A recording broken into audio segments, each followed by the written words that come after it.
Stanford University.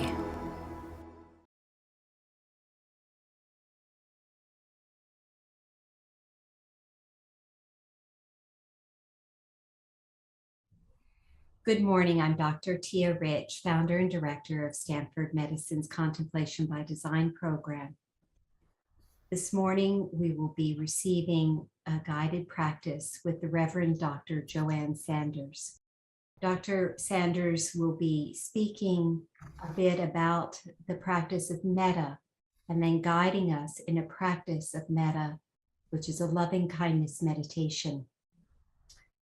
The Rev Dr. Joanne Sanders retired in July 2020 as Senior Associate Dean for Religious Life after 20 years at Stanford University. She is a priest in the Episcopal Church and earned a Master of Divinity from the Church Divinity School of the Pacific at the Graduate Theological Union in Berkeley, California, and a Doctor of Ministry from Seattle University in Seattle, Washington, with a concentration on interdisciplinary leadership. While at Stanford, Rev Dr. Sanders was instrumental in developing a significant partnership with the Office for Religious Life and Contemplation by Design on campus, teaching and facilitating a number of contemplative programs at Wendover Contemplative Center and Memorial Church. Currently, she is completing a 2-year mindfulness meditation teacher certification course, a collaboration between Sounds True with the principal teachers of Jack Kornfield and Tara Brock, and the Greater Good Science Center at UC Berkeley. Rev Dr. Sanders also serves as a non-stipend priest associate at Trinity Church in Menlo Park, California. We warmly welcome you, Joanne Sanders. Good morning, everyone, and thank you so much, Tia, for that generous introduction. And it is an absolute privilege to be with you all this morning. I am currently located now as we are permanent residents of Colorado Springs, Colorado. So it is a wonderfully delightful 32 degrees at the moment. But I feel the warmth and the generosity here of being with you all virtually. What I'm going to do is spend a few moments just sharing with you to give some context for our time together this morning. And it will help us, I hope, set some intention together about this practice of loving kindness so that it gives some ground and foundation for what it means and really the wonderful impact it can have on all of us. And so as we do that for a few moments, then I will lead us into the guided practice, a guided practice of loving kindness. And then at the end, I'll strike this beautiful Tibetan bowl 3 times to end our time of meditation together. So let me just begin by sharing a few things that I have found to be very helpful. And I should say that one of the reasons that I chose to lead us and guide us in this meditation is that a loving kindness practice has become incredibly foundational to my own practice. And it's been very meaningful to me and has really made a difference. And I hope that it will be something that you find accessible and meaningful for yourselves. So let me begin by saying, and some of you may be very aware of some of these things that I will share, but loving kindness is really described as a meditation that connects and awakens us to all of life. And it is a wish for not only ourselves, but others to be safe, to be healthy and well, to be happy, and to live with ease. That is really the foundation of loving kindness. And it really is a beautiful way that invites us to pay attention and open and soften our hearts. And what we see is that cultivating our hearts really goes hand in hand with mindfulness practice, which means that seeing and opening our hearts keeps us present. present to ourselves and present to others. It really intentionally is a way of waking up the heart. Maybe we can think of it as a way to almost counteract sometimes a negativity bias that exists in the world and in our time that can make us begin to feel separate or alone. And really what loving kindness does is it establishes a pathway befriending our lives and each other. And the beautiful result of that is it can almost manifest this direct sense of belonging. And I think we all can register the fact that a sense of belonging is very much a part of being human. And loving kindness is a pathway to that. And it really cultivates maybe 4 distinct attitudes. We talk about unselfish friendliness, compassion, appreciative joy, and equanimity, which is another way of saying equanimity as a mental calmness, even in very, very difficult situations. And so this practice of compassion, goodwill, loving friendliness, as I said before, has been such a part of my own direct experience with meditation, and it also relates to overall well-being. And so it has really been a really wonderful practice that I've discovered, and I'm so glad to be able to share it with you all this morning. So what we will do is a traditional way of starting a loving kindness practice has been to begin with ourselves, but we're going to not do that quite that way this morning. We're actually first going to start with someone that we naturally love and care about. And I like to think about this as it helps to start where it works, where it might be easiest, maybe opening our hearts in a very natural way, and then directing our loving kindness little by little to places where it may be more difficult. And you'll see that as we walk through the guided practice this morning. So let me invite you all, as you're able, to just take a moment right now and find how you sit comfortably and at ease, whether it's in a chair, on the floor, if you are one who has a cushion that you like to sit on, or wherever you may be. Let's just all take a moment to get comfortable. Perhaps with your feet comfortably, if you're sitting, maybe placed on the floor, maybe slightly upright in your posture, where you feel comfortable. And I just want you to take a moment or two right now to begin to let go, if you can, wherever you notice yourself holding some tension. Maybe loosen your shoulders,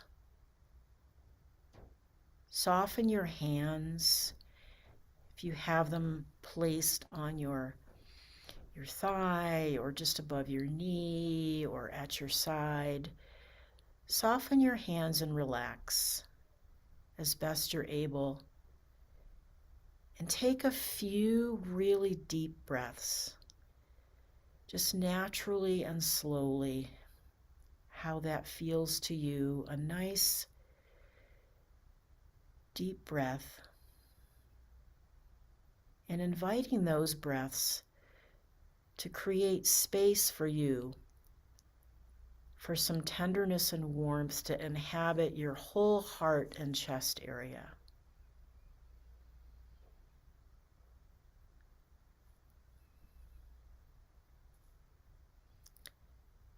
And as you take these deep breaths, you might even feel a smile of some kind begin to spread through your eyes, softening them a bit.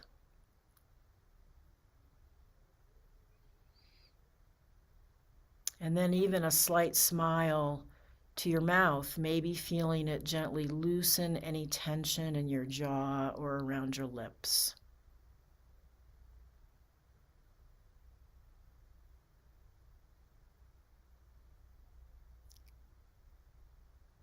And together, let's just sense ourselves seated here in this community together in this great mystery of human life, halfway between heaven and earth, described as a thin place. And take a moment to bring a kind, gentle, steady attention to yourself.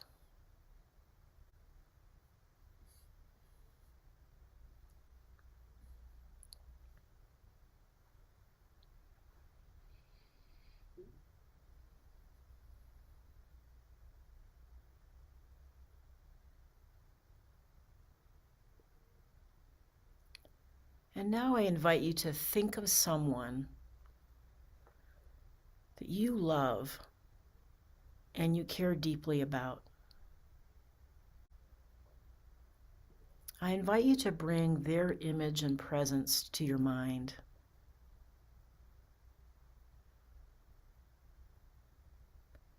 Take a moment to consider the qualities you most appreciate about them.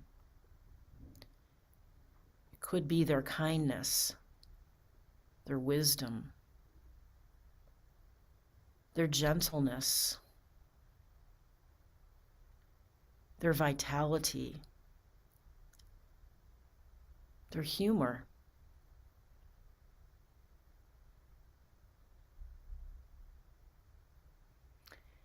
And as you've got this image or this sense of presence of this person in your mind and heart,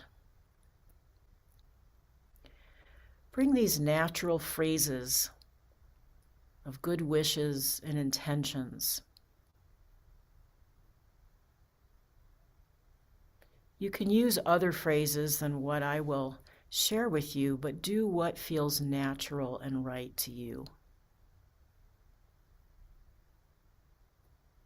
Holding this image and presence of this person that you love and care deeply about, just repeat these phrases. May you be safe and protected, free from inner and outer harm. May you be truly happy and content.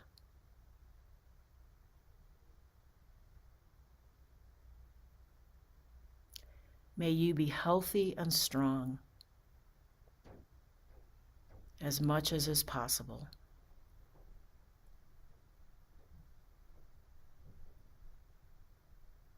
May you live with ease and well-being.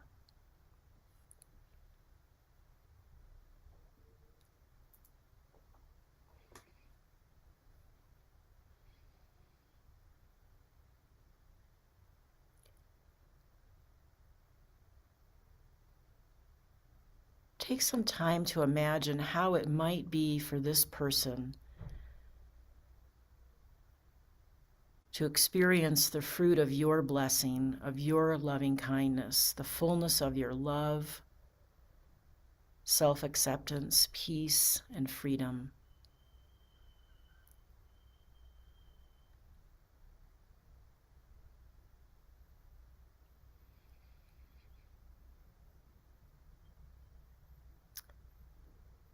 Next, imagine this very same person whom you deeply care about and love is offering you their loving kindness.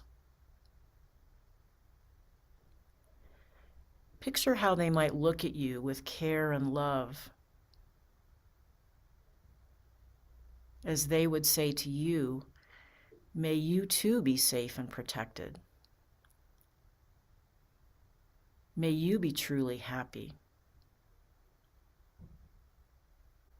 May you be healthy and strong. May you live with ease and well-being.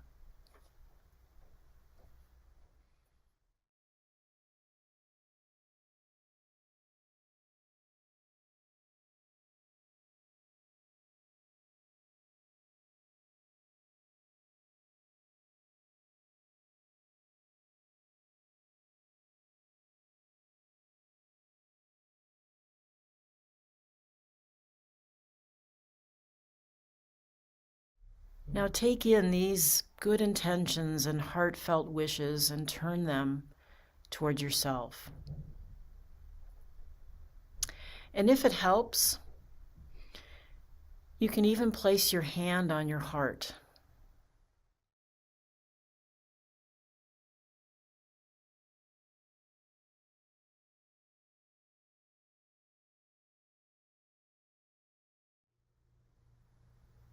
May I be safe and protected, free from inner and outer harm.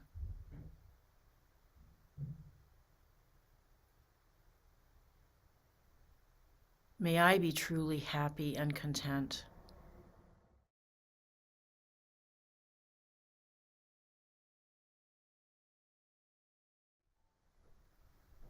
May I be healthy and strong as much as is possible.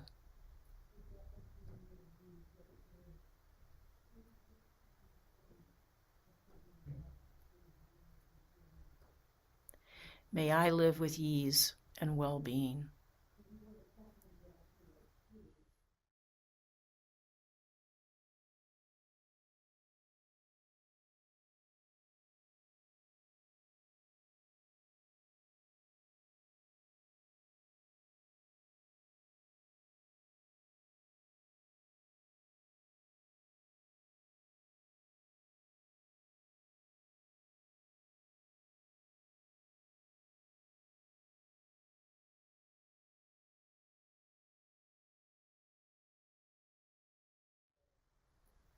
Now bring to mind widening your circle of caring and loving kindness to a neutral person.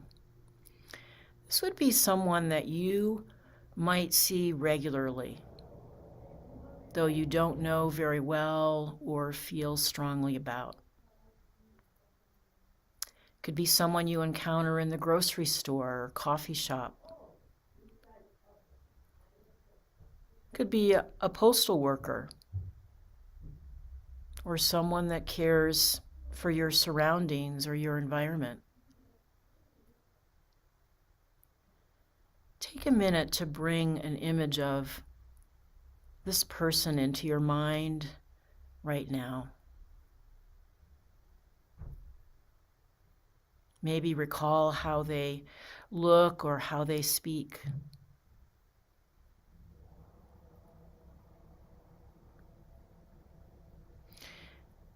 And remind yourself that they too wish to be happy, safe, free from suffering.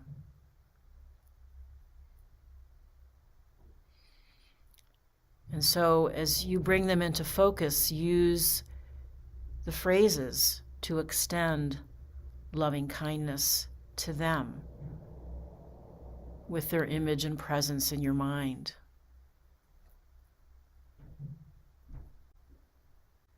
May you be safe and protected, free from inner and outer harm.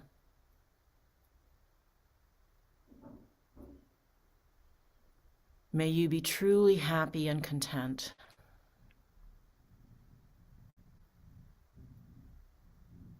May you be healthy and strong as much as is possible.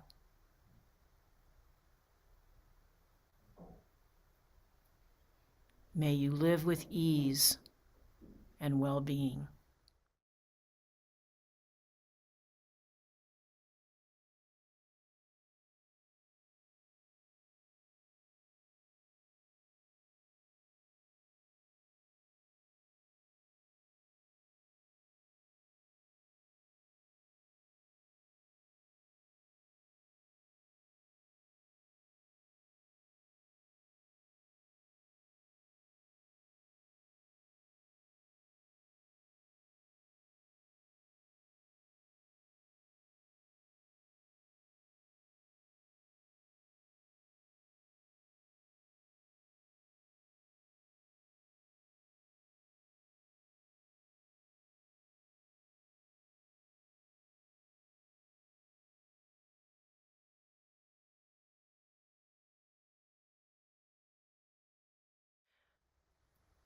Now bring to mind someone with whom you might have a difficult or challenging relationship. This might be a person who evokes frustration, fear, or anger or hurt for you.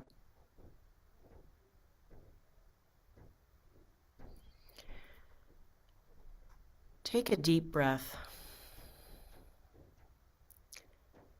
and as best you can, bring a kind, non-judging attention to any feelings that might be arising for you right now.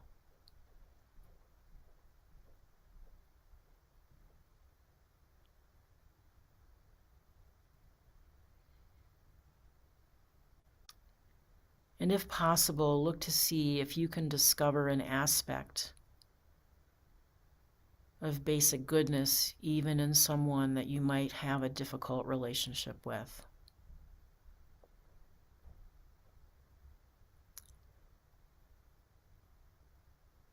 And even if that is difficult, as it very well can be, remind yourself that all beings want to be happy. They want to avoid suffering and pain. Life matters to this person as it does to you.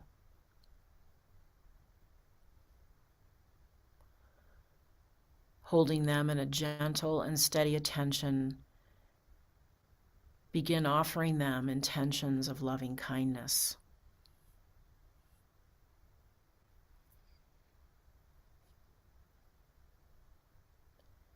May you be safe and protected, free from inner and outer harm.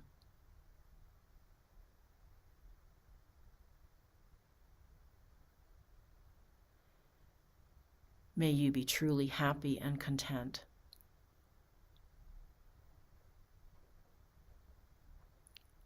May you be healthy and strong as much as is possible.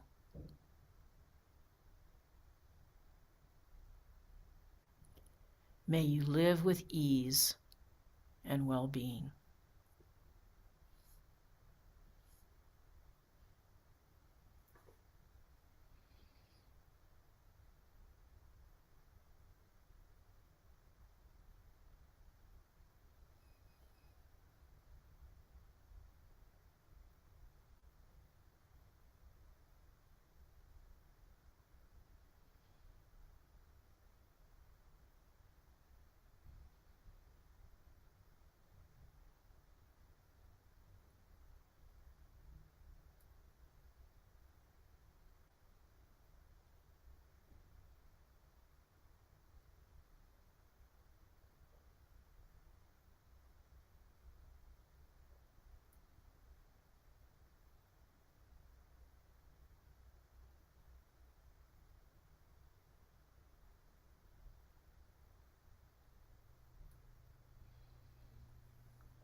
As we begin to move into our last practice of loving kindness,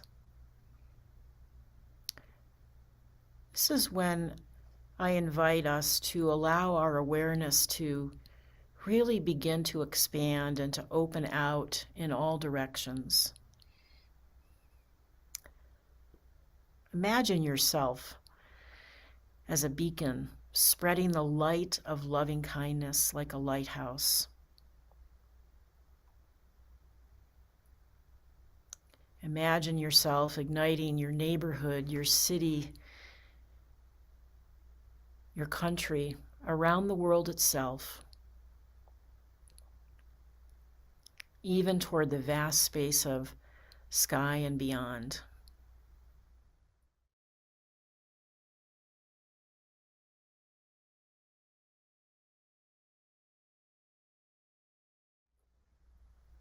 And imagine yourself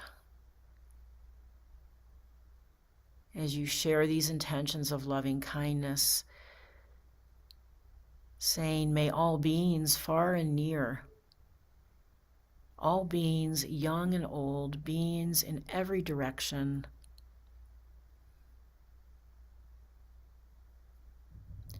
may they be held in great loving kindness. May they be safe and protected. May they be truly happy. May they be healthy and strong as much as is possible.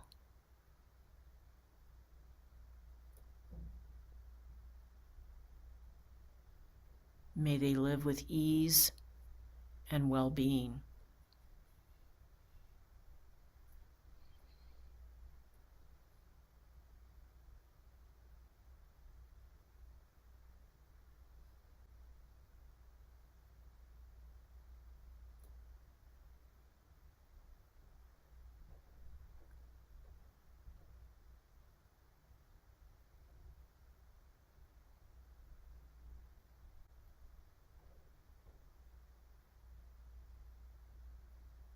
Let me invite us now just to sit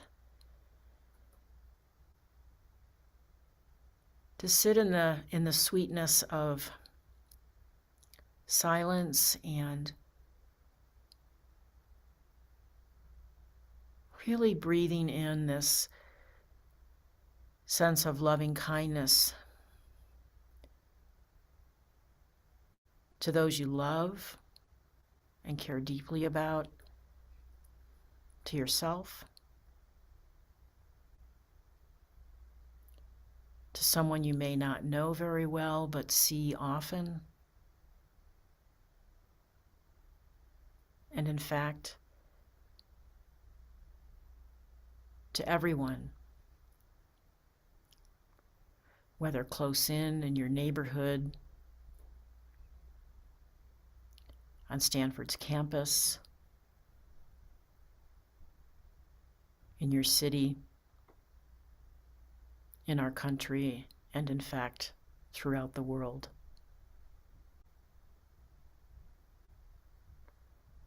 Let's take a moment together in silence to embody that loving kindness.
Mark Nepo, author and poet, wrote this in the Exquisite Risk. My soul tells me we were all broken from the same nameless heart, and every living thing wakes with a piece of that original heart, aching its way into blossom. This is why we know each other below our strangeness. Why, when we fall, we lift each other. Or when in pain, we hold each other. Why, when sudden with joy, we dance together. Life is the many pieces of that great heart loving itself back together. Life is the many pieces of that great heart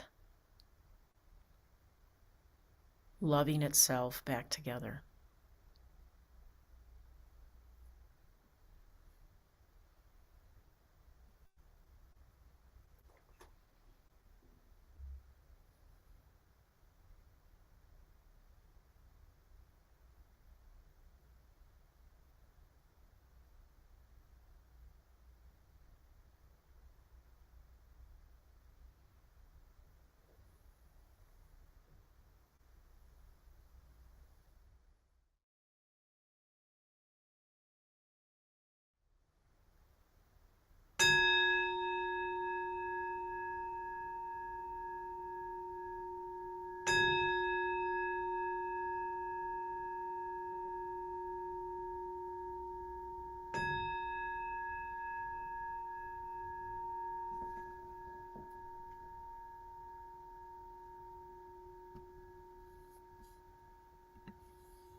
Reverend Sanders, thank you for our guided practice.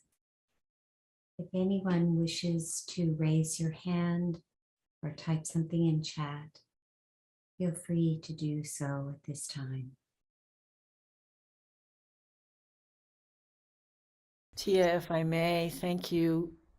While we're on the screen, one of the wonderful practices that I've learned is because so much of our life these days has been virtual, that even as you're comfortable, to maybe find one person on the screen and just with just a tiny little bit of intention, just wish them some loving kindness. As you maybe focus on one person, just pick someone, because this is a community that is gathered right now at this moment on November 2nd. So maybe there's someone that you see on the screen that you just want to focus on and just extend to them some loving kindness on their day, on their life, and in the days to come. We've received one question for Reverend Sanders. The question is, when you have feelings that are not so loving toward yourself, how do you manage that? Thank you for that question. And also I would say in that question, know that you are not alone in having some difficulty expressing loving kindness toward ourselves is actually one of the most and more common challenges for us as human beings. And that is certainly a common refrain I hear and many people hear, that it's difficult. And I think as we use the word gentle, that taking small steps to really try to see yourself as a person, a human being who is so worthy of love and of acceptance and of care and of compassion. I think it's really easy for us often to look beyond ourselves and offer all sorts of care and compassion to others. And we forget to do that to ourselves. And so we create these impossible standards for ourselves. And so I think just to even use a bit of this practice today as much as we can, and to not forget that we want to extend that love and that worthiness to ourselves, and not see that as something selfish or really not essential. Because in order for us to become more loving and compassionate to others, I think that wellspring has to come from deeply within ourselves, which means that we've taken the time to say, even when we feel like we're not deserving of it, which is our human tendency, we say, it's okay. And I'm going to tell myself that I am worthy to be loved, and I'm going to express that love and kindness toward myself. And try to begin to do that little by little. And perhaps that becomes embedded in our reality as we think about how we love others, that we start to by loving ourselves simultaneously. It's a really good question, and I thank you for asking it. And please know that it's common. And one of the things that I said at the beginning as we began together is the beauty of a loving kindness practice is that we can often feel very separate and isolated, and yet it brings us into this sense of belonging when we not only practice that love toward others, but we practice it to ourselves, that we're really part of this practice of loving community. So I hope that you'll feel that, especially you who asked that question. Thank you. Reverend Sanders, thank you for your wisdom and your compassion.